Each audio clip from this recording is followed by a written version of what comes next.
கோலி talk Kollywood news. Trisha படத்துல பிரபுதேவா. த்ரிஷா தன்னோட வருங்கால கணவர் வருண் மணியன் தயாரிக்கும் புதிய படத்துல ஜெய்யோட ஜோடியா நடிக்கிறாங்க. படத்துக்கு இன்னும் பெயர் வைக்கல. சமர், நான், சிவப்பு மனிதன் படங்களை இயக்குன திரு இயக்குறாரு.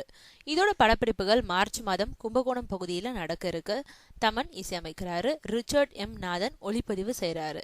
ஜெய் த்ரிஷாவோட பிரபுதேவா முக்கிய கேரக்டர்ல நடிக்கிறாரு. படத்துல வரும் ஜெய்யோட அண்ணன் கேரக்டர் பவர்ஃபுல்லான கேரக்டரா.